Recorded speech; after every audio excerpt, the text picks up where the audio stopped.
Bring a Trailer podcast. Hello, everybody, and welcome back to the Bring a Trailer podcast. Alex here, joined by Randy, Howard, and Zach. How are you, gentlemen? Great. Good to be here. Here we are. We're doing a two-pod week. I don't know if I've done that with any of you before. You do media all the time, Randy. Let's go to a 5-pod week. 5-pod week. We might need Coors Lights for that. C-minuses. For the last 4. Yeah, we need that. That's right. I'm out of material. I gotta recharge. Sit next to you in the office, Alex. It's a great way to get the gears turning. I don't know if that's a compliment or an insult. Maybe you've heard too many words already today. We thought we'd start off here by mentioning a very interesting email we got into the podcast email inbox. You want to mention our guy who reached out and what he was asking us about? Yeah, absolutely. It's going to kind of inform some of our conversation, but we monitor that email address. I'm actually on the distribution for that email address and see some crazy stuff come in, some related to the podcast, some just out of left field. But we love it and we read it all. And this one cruised through and we all kind of looked at each other because it was a fellow who said there's a car on BAT that was sold some years ago. And I'm the original second owner of that car back in 1978. And I've been looking for it for years. It was a 1970 Challenger RT. He lists the VIN, gives the BAT link, and says, I've always tried to find that car. I loved it. I have a lot of history on it, and I'm getting older, and I'd love to see that car before I die. And I was like, whoa. All of us were like, wow.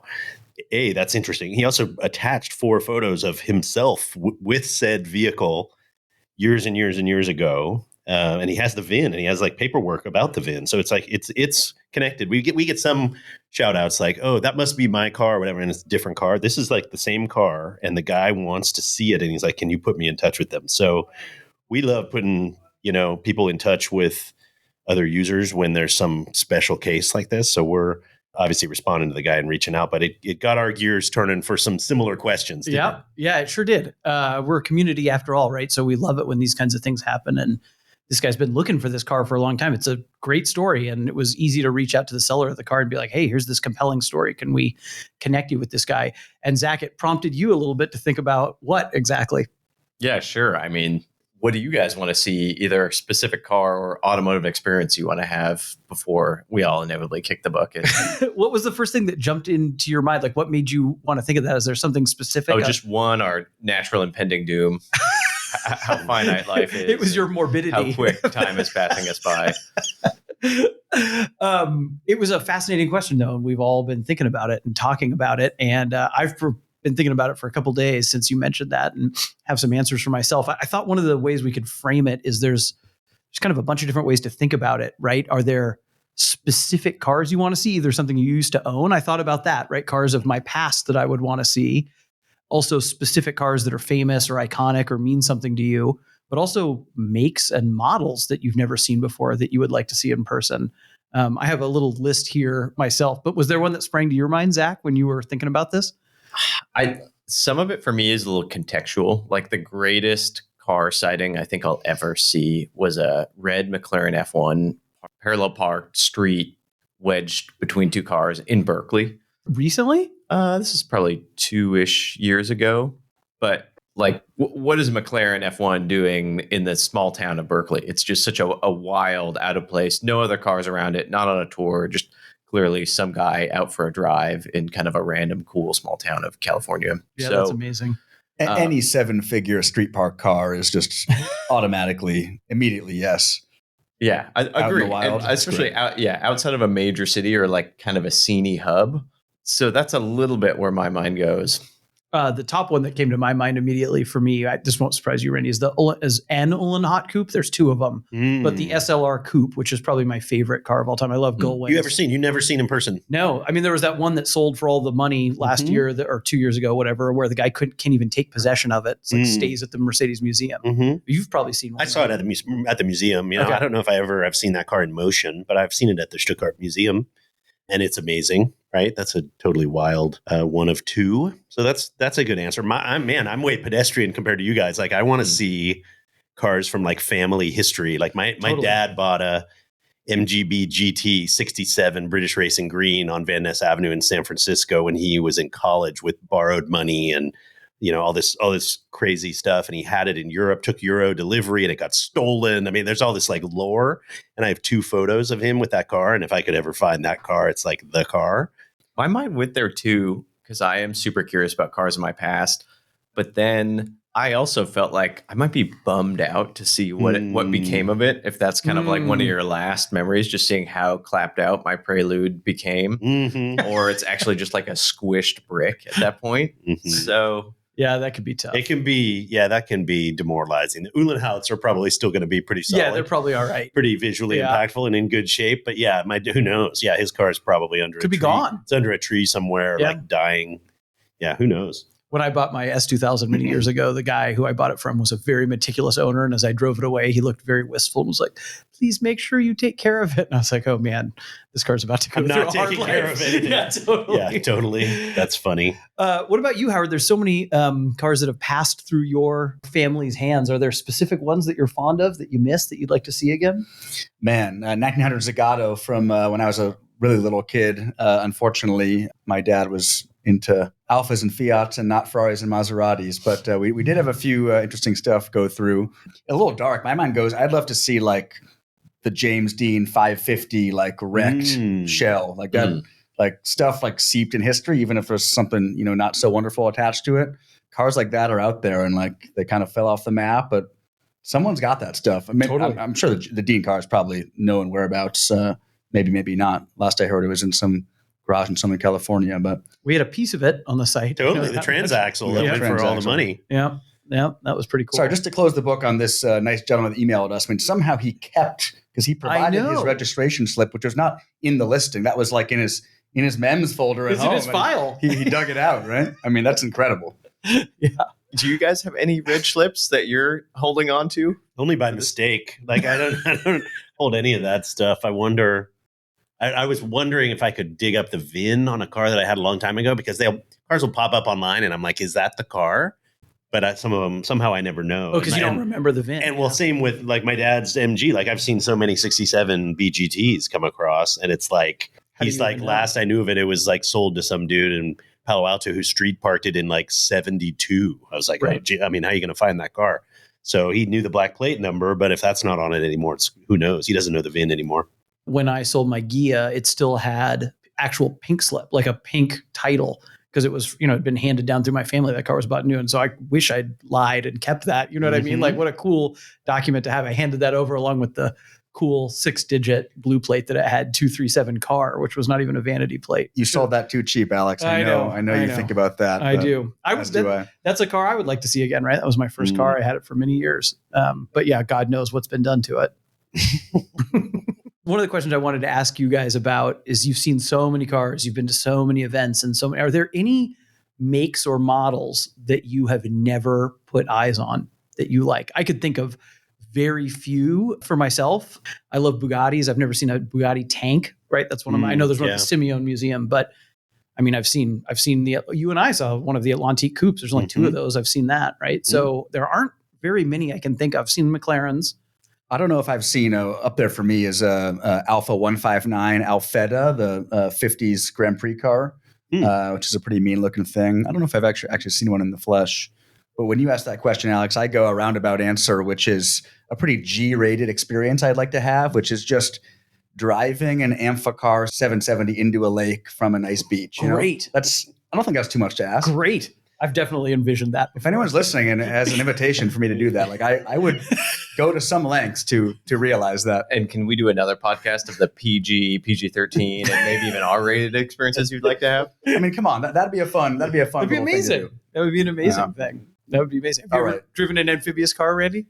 No, I don't think so. I took a tour in one of those duck boats or whatever, but I've never done anything interesting amphibious car. That's a pretty short list. Amphibious cars are a pretty short list, but amphicars are cool. A car I think you will appreciate, Howard, that I would love to see is the Wolf Barnado Bentley Blue Train Special. That Bentley coupe that looks like it has a chop top on it that raced the real one. There's reps of that. There's a ton of reps. I've never even seen a rep, but that's like one of my favorite cars of all time. That's kind of a one-off. Again, like the Uhlenhaut coupe. I've seen a fake one of those, I think, but but that's a striking car. You'd like to see the real one of those? That's cool. That's a cool Wolf, choice. Wolf Barnado is such an interesting dude too. So just cool history on that. You know that car, Zach? No, I don't. It's really interesting. If I knew how to work our computer here, I would pull it up for you.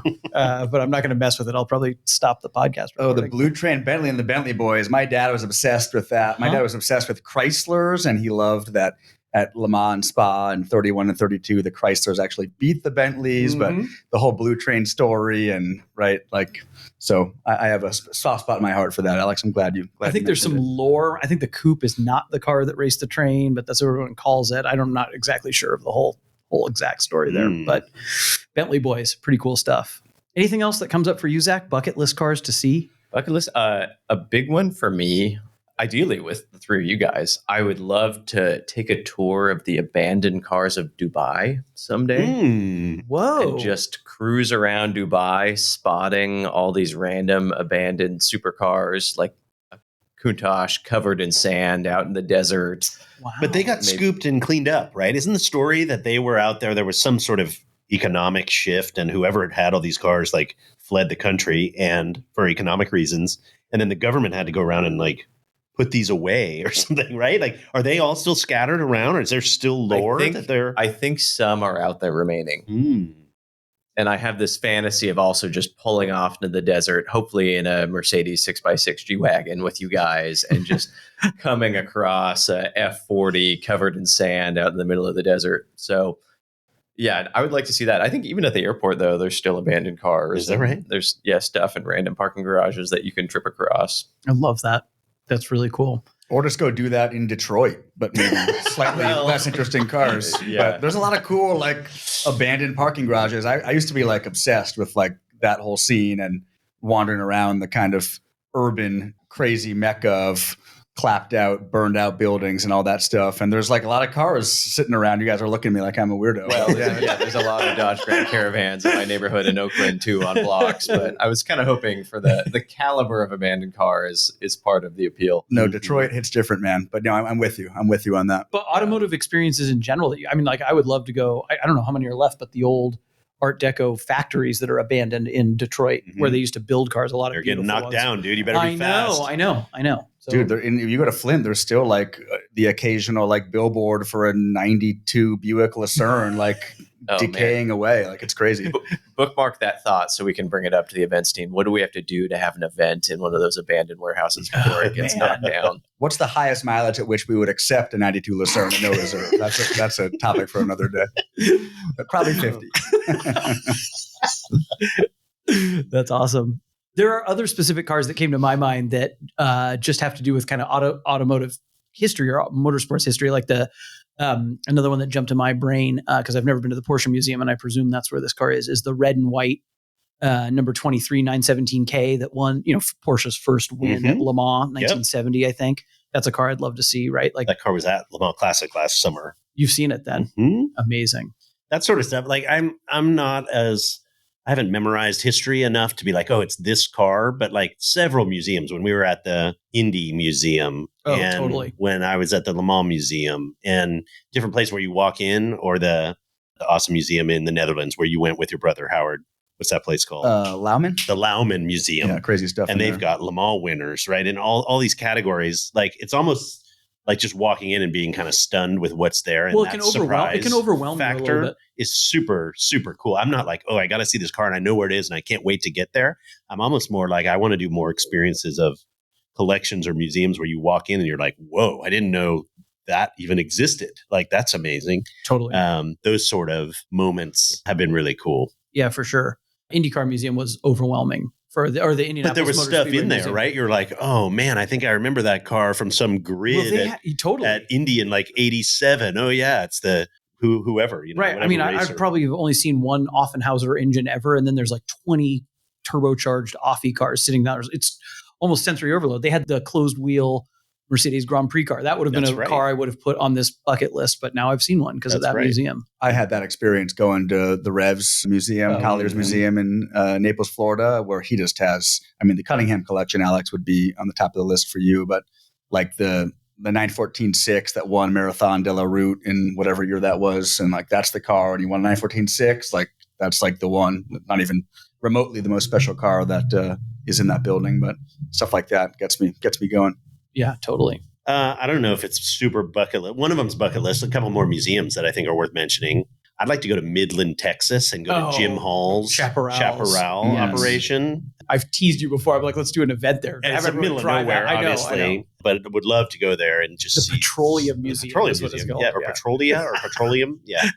And then they just opened a Lions drag strip museum in LA. They call it the like newest car museum. Whoa. And it's got some very cool SoCal sort of Orange County history of motorsport. Front engine dragsters, that ton of dragsters and that sort of stuff, and hot rodders that were all around there. Got some hot rodders outside right now. We do. Revving their engines. The Rolling Bones guys are running by. Totally. So anyway, some of those places, I don't even know what cars would be in them, but they just seem thematically like places I'd like to stop by and see. Have you guys seen Jim Hall cars at races or ever seen Chaparrals in person? Your brother drove one, didn't he? Yeah, there's a couple running around. I mean, the amount of people that want to strap themselves into a Chaparral race car now is probably not increasing, but they're cool. They're definitely cool. I mean, he owns, I think those Mark 1s like your brother drove. There's a few of those, but I think Hall has all the rest of them himself, I think, right? Isn't that the deal? I think so. They brought a bunch of them to Monterey one year, and I just remember I was standing next to the track, and Jay Leno was riding shotgun in the one with the big wing, the 2F. Adjustable wing, and over the start finish, he had both arms in the air, flashing like Richard Nixon peace signs, like going over the starting line with like full wind and face and everything. And I was like, wow, that was a moment. That was something you can't make up. But those cars are super cool and different. That's one of my favorite race cars, that 2F. My dad used to go to Riverside when he was young, and he said you could see there was a ridge between somewhere where he was standing on a straightaway, and you couldn't see the cars, but you could hear them. But when the 2Fs would come, you could see just the wing sticking up above this little dirt ridge going down the straightaway. Pretty sick. It's very cool. Yeah. I think different direction, but getting to see the Sultan of Brunei's collection and also getting to ask him, okay, candidly, how many of these have you actually driven? How many keys have you put in the ignition? Those are disintegrating too, right? Isn't that the same story with? No, he's still got his dough, doesn't he? Or has his whole kingdom been? I know we'll have to ask if you're listening out there, Sultan of Brunei, and you want to come on the podcast. I think he's a podcast listener. Yeah, I'm confident. Well, that's such a '90s figurehead, isn't it? Sultan of Brunei. I feel like. Well, he was always the rich one. That was my dad's thing. My dad took me to do a tour of the AMG facility in Falterbach in Germany when it was in the 90s. So I was in high school, and the dude leading our tour was like, that car's Sultan of Brunei. That car's Sultan of Brunei. That car's going to Sultan of Brunei. That car getting the ostrich interior is going to the Sultan of Brunei, right? It was like all the bananas custom builds that he was like, yes, one of those and one of those and one of those and one of those. It was insane. Like half the stuff, he was propping up AMG effectively at that point, which was totally crazy. Totally. Like how the Maharaja was propping up Rolls-Royce a couple of decades earlier. Absolutely. Terrible. Yep, that's right.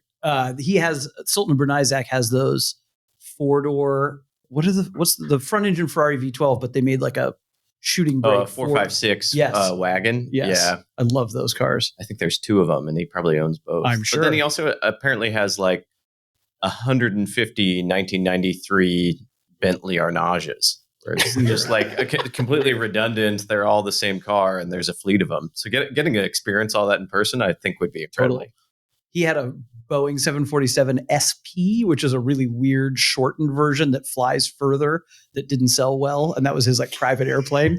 He like bought the weird one, the weird 747. Sick. Ostrich interior. I'm sure. For sure. I'm sure. A compartment for carrying some racehorses. What other stuff do you guys want to see before you croak? What are the bucket? I think Chaparral's such a good one because you might not know it's the last car you're going to see before you croak. That's true. Jim Hall's still alive, isn't he? He's about is that a statement about Midland, Texas, or is that a statement about the car's safety? I'm not sure. Maybe both. You drove through Midland, right, Zach, on the way back from one of your trips? No, Marfa. Oh, that's right. Midland is out in West Texas, though, right? Different. An event, speaking of that part of the country that I'd like to go to, and I'm sure I've ranted to you guys about this before, is the Chili Bowl. Yeah. Which is the indoor circle track race built in a huge building that was designed for exhibiting oil rig drilling equipment. Oklahoma? Ohio? Oklahoma. Okay. Yeah. That would be awesome. It's like a bucket list event for a lot of circle track fans. No, I don't think I've heard you opine on that, Alex, but it sounds right up your alley. Yeah. The building is so big, they build a whole 1/4 mile track with a full bleachers all around it. And then the other half of the building is still empty, and it's where the pits are. So all the haulers are inside also. Incredible. Just dirt track racing in general. I miss the dirt track up in Calistoga and going up there on 4th of July and like most Friday nights they're running stuff up there. They might still have it. I think they maybe still it's in Santa Rosa now. Santa Rosa, I want to say, yeah. I think Calistoga, or maybe it's not open anymore. It was open until fairly recently. Ever see winged sprints up there? Yeah, that's what they ran up there. Yeah, but they ran modifieds and all sorts of crazy stuff. The track on I-5 when you're driving to SoCal, you just drove to SoCal on I-5. Isn't there a dirt track on the Santa right Maria. side? Yeah, Santa Maria, right before you get into Santa Maria. Yeah, it's right before Bakersfield, right? Oh, well, you mean on the 5? Oh, yeah, there's a huge one on the 5. But I never see any action. It's like a ghost town. Yeah, I don't know what that is. I mean, that's big. That's half mile or maybe even a full mile. It's gigantic. There's a little one in Santa Maria right by the 101 when you drive south too. And they used to have World of Outlaws there, the full 1,000 horsepower wing sprints on a little quarter-mile paperclip. Wow. I know. Super cool. I'm always trying to get our staffers, a lot of whom like sports cars and stuff, to go to either a drag race or a circle track race because it's kind of a little bit separate culture. And drag races are so sick. Dude, one of my cross-country trips back from college, I'll never forget it. One of the best nights of my life. We stopped in some small town in Nebraska and went to the Red River Speedway, which is just an absolute shit kicker heaven. And they were having the whole circuit of sprint cars from the bikes up to the big winged ones to the full bottom. You probably know better than me, but yeah, drinking tall boys and, goes around the corner and slings the dirt in your hair. It's really, I could not recommend that experience highly enough. Amazing. Maybe over Amphicar. Grazing into the water. Would you want to do circle track racing, Howard? Yeah. Love that. Yeah. Absolutely. Yep. Don't use the steering wheel. Steer with the throttle. Cars get destroyed by the end of the night. Wow. Demolition derby. That sounds fun. That's actually a good segue into something else that Zach's very smart question, which is wide ranging, got me thinking about, which is cars you would want to drive or maybe own before you die. And like that very much gets into just like, what's your wish list? What are you thinking about? I started listing all the stuff I always talk about. But there are a lot of cars that I would like to drive and not own that I was thinking about, right? I would love to drive a BMW M1. Not sure if I want to own that, right? Like that's a car I was thinking about. I would want to own that. You'd want to own and drive. Oh, yeah. It's almost harder for what do I want to drive and not own, I think. I've reached a point where I'm mostly would love to drive, do not need to own. Right. A lot of race cars, right? Yeah. If you spend time on track, it's amazing to do arrive and drive and be like, okay, this is your problem now. I returned it in one piece, not my problem. I was surprised by how many an F40, I would love to drive that. I don't particularly want to own one, right? Like a 959, same kind of thing. I guess I'm also thinking in the context of I'd love to be in the position where I could own an F40, but me today, Lamborghini LM 002 is big on that list for me. Totally. Yeah, you're right. I mean, most cars you would want to, if I could swing it, a Toyota 2000 GT, I would like to drive as much as I can and own it. You know what I mean? That's right? a good choice. But it's interesting to think about the cars that you would not necessarily want to keep long term. A big one for me is I'd love to drive an F1 car someday, on an open runway, just feel what it's like, feel the power. Did you ever watch? Do you remember probably stall it like 6 times and then have to bring it back for them to change the clutch or something? Totally. Yeah, steering wheel clutch, Zach. You got to figure that out. I don't need to go that fast. I don't know if I just want to know. Does. Yeah. I remember an old episode of Top Gear where Richard Hammond couldn't get an F1 car going fast enough to heat up the tires and use the aero. So it gets you have to go a certain speed to even make it work correctly. I remember that, and I'm still reflecting on how much that was like Top Gear hyperbole to you think that's fake? It's just, this is maybe a little too deep, but I can't even drive it fast enough to make it work.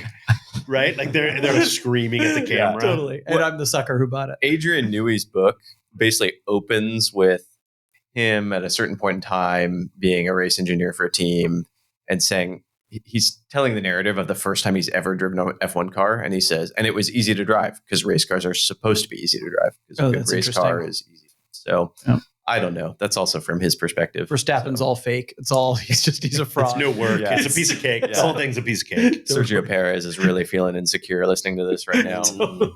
He's a listener. He's on the BAT. Everyone is. Absolutely. For sure. Him and the Sultan.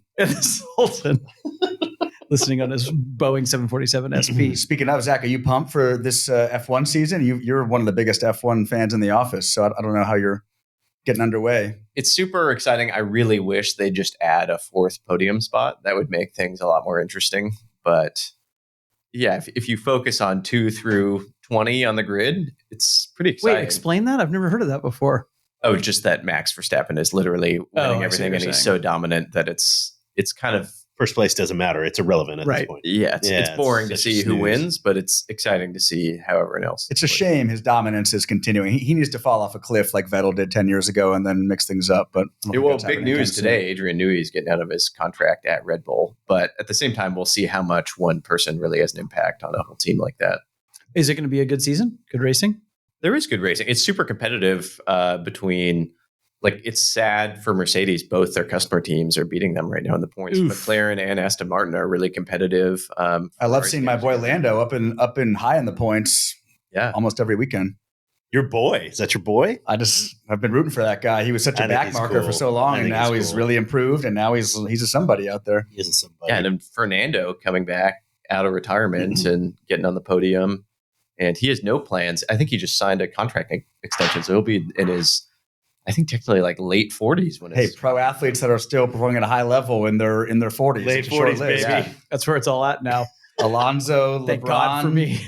Scherzer. I mean, we can list them off, but I love that. How many U.S. races now, Zach? And are you going to go to one? 3. I want to go to an international race. I feel Okay. like What's top? Monaco? That's where everyone wants to Malaysia. go. Malaysia. Singapore's up there because you can get a hotel room that is part of the street circuit, so you can watch the race from your balcony and also on your TV. I think is cool. But yeah, Netherlands would be cool. I don't know if I really want to deal with all the Red Bull fans there, though. You don't.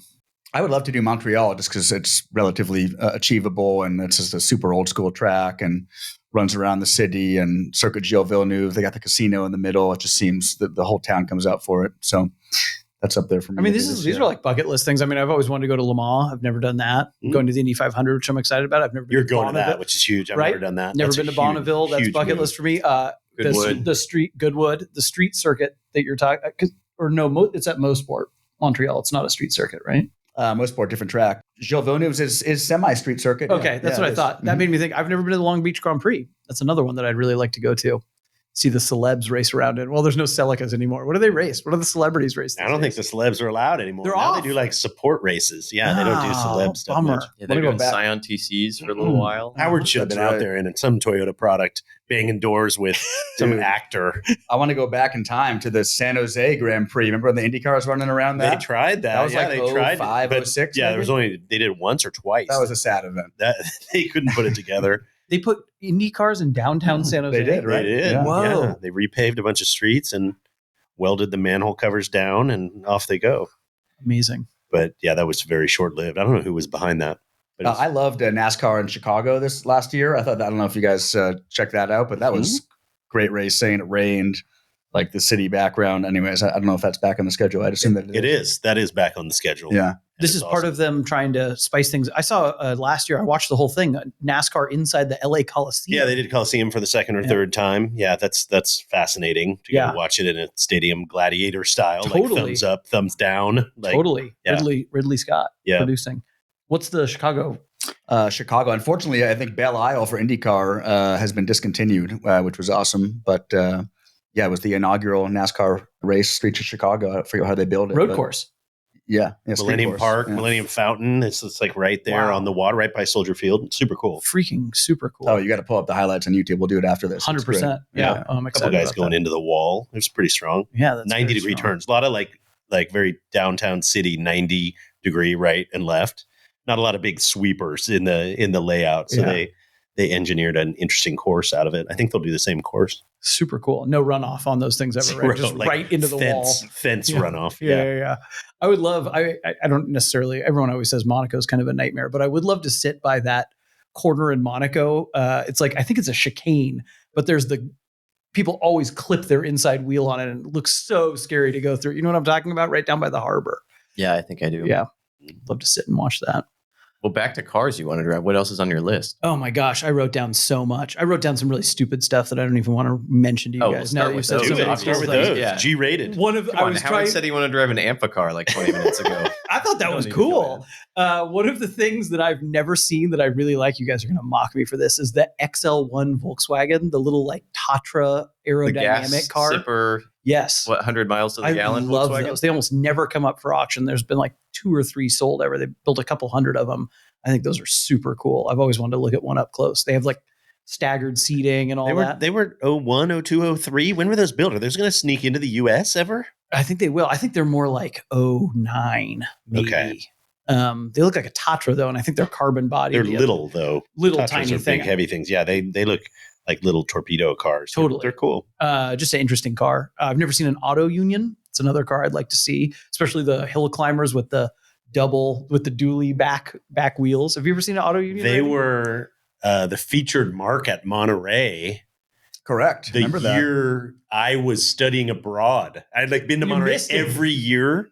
And then I was like, I couldn't wait for the auto unions to come. And then I was studying abroad that summer and I was like, I'm not going to be there. And I was like, I couldn't believe it when I heard that was going to happen.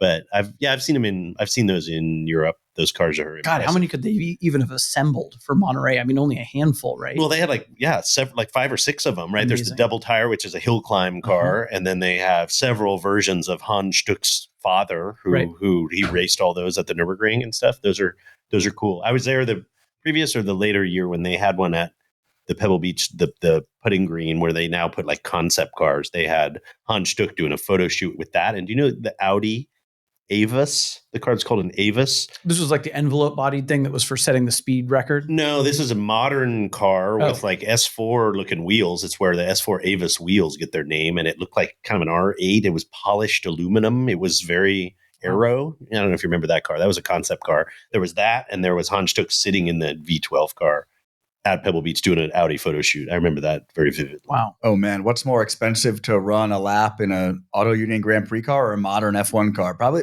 close. Do you remember the event we did at Sonoma where they trotted out the pre-war Mercedes Grand? You put the Gullwing next to it. That's right. That's right. And yeah, that was cool. It was running on methanol, or I mean, just like even getting it started was in some. That was Velocity. That was Velocity 1.0, wasn't it? Yep. Yeah, that was their first one. They had the Mercedes F1 team there. It was awesome. That's right. Yeah, that's right. We should have asked him which one was more expensive. I love that Zach wants to do an F1 car lap. Ferrari Clienti. I don't Zach even think Beatty. I don't even need to do a full lap. Just put me on like a runway, and you're not going to do the double like Mario Andretti, like hot laps in the two-seater. In the two-seater F1 car. Only if they put a little dummy. I don't think it's F1. I think it's like a 10-year-old F1 practice car or something at this point. But those were funny. Yeah, that's goofy. That's a little tough sitting in the back seat of that. A little bit. Do you have a steam car on your list, Alex? I don't have a steam car on my list. Shocked. I know steam cars are they're a little tough for me. That's hard for even me. Anything that's like non-standard drive configuration is tough for me. Right? What were we talking about? We were talking about a center pedal car. Model T is center gas pedal car. Somebody was talking about recently. You've probably driven stuff like that, right, Howard? Alex, I thought you'd have like an American underslung on your list. Some Vanderbilt Cup not cars. only have I seen an American underslung, I've ridden in an American underslung. An 1899 Benz. I mean, come on, that's right up your alley. I've never driven a 32 Ford, and I want one really bad. Speaking of the Rolling Bones car, so that's a car. That's one of those ones where I'm a little scared to drive one, right? Because maybe it's terrible, and it's like one of the things I want the most. Well, they don't drive nice. No. I mean, my dad had a 31 Roadster. Did you ever remember that car? No. He had a hot rod, and you're bouncing off. Of course. It's a solid front end. You don't buy them because they're good to ride it. They're terrible. No, but I don't think they drive nice. they're terrible.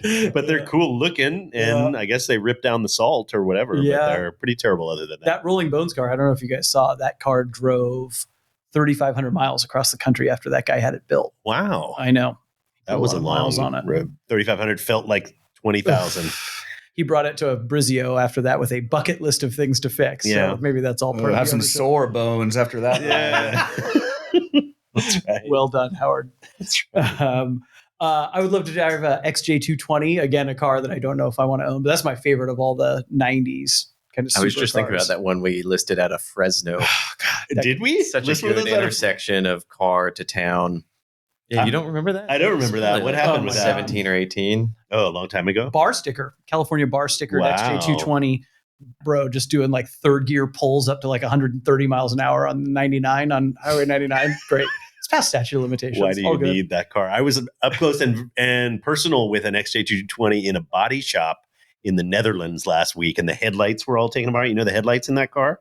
How they have the like dropping like this, covers? Right? No, I think they drop. Oh, that's back. right. Yep. And he had it disassembled. He's like, look at how goofy this is, right? It was like There's all these like mechanisms in it and all this weird stuff. What else did he have off of that car? The doors were off of that car. We were kind of poking around in it.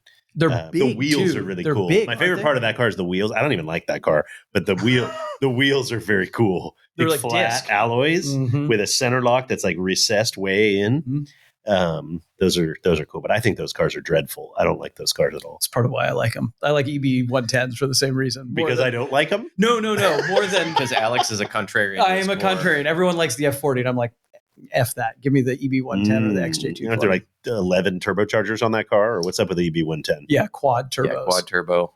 I saw one disassembled. Yeah, you and I were both there at Canepa. At Canepa. I would love someone to do a comparo for all those cars you just listed and rate them based on level of rear visibility. Talk about cars that you cannot see a single thing behind you. Dreadful. Yeah, dreadful. But ranks really well on your list of, man, I'd love to drive that car and not even go close to owning Correct. it. I don't want to own an EB 110 at all. No. But I'd go rip it down Highway 1 for 10 Third- miles and Third then gear pulls. hand the key back with it like making weird sounds and overheating. Steam. Yeah, totally. I'm like, this is your car. Thank you. You know, Exactly. Turo, give it back. Exactly. Give it straight back. Exactly. The big ones on my list would be any of the prototype street cars that they made kind of around the late 90s, like the CLK AMG GTR, GT1 Porsche, or the Toyota GT1, which I'm actually most interested in, but there's only 2 of them. So I don't think I've ever seen. I have to Google that. I'm I embarrassed to say I have to Google Toyota. don't think I've GT1 seen right any now. of those. I mean, there's 2 of them. Speaking of cars I've never seen in person, I don't think I've seen any of those prototypes. I saw there's that black streetable 962 Porsche. I've seen that before. Yes. But I don't think I've seen any of those prototype cars. Yeah, I saw one at RM Monterey. They listed a CLK AMG GTR and 5-ish years ago. Those are extremely sick. I remember a video I saw many years ago, like an Instagram video of somebody. So speaking of cars in weird places, like Cobblestone Street in Paris, with some very nervous looking young rich guy trying to turn it around. It has a horrible turning radius. So he's trying to 8-point turn it while more and more cell phone cameras are coming Turning out. it around with the C280 steering wheel. Ugh. Totally. I love those cars because the headlights and taillights are OEM. I know. Right? And then the rest of everything's madness. I just love Except how that wheel in the interior. It's hilarious. Yeah. And even the gauges are true to Mercedes of that era. Those are the flippers, right? Those are the cars that flipped over on the Mulsanne Straight. The race ones. Yeah. Yes, sir. Yeah. That's right. 98, 97, 98. Scary. Don't go too fast in it, Zach, on a Yeah, I runway. know. On a slight crest. on a transition of a pavement. Yep. Brands Hatch turn 1. No bueno. Similarly, Randy, to the 32 Ford, I worry about ever driving in. You were talking about Elites the other day, and I love the Lotus Elite, and it looks like a little breakable toy. And I worry that driving one of those would just crush all my dreams. We should get those guys. Yeah, super cool guys that were running it, American guys running it in that event. I'd love to do a recap on that event and get them on the podcast and say, what's it like to drive an Elite in a race event across country? That's like 1,000 miles they did in that? Crazy. They must have. I don't know how many miles that actual event is, but hammer on that little thing for a few days. And what sort of shape is it in at the end? Also 2 bros in there. That's like a lot of people in a 1,300 pound car. That's true. That is very true. What else, Zach? What's on that list? I know you're thinking about things. Man, those are the big ones for me. Yeah, never going to live that tunnel down. I think the S2S, I was going to call it an S2000. Honda S660. That's the Honda S600, 800. S660 is an interesting call, but no, your Toyota 2000 GT is an amazing call. That's a car I would like to drive. I'm terrified that it's basically exactly the same experience as a 240Z that costs you $38,500. Correct. But it still has some allure. It has some crazy except allure. way less comfortable because you can barely fit in it. So it's actually worse than a CV. That's what I heard. Toyota Sport 800s on my list for sure.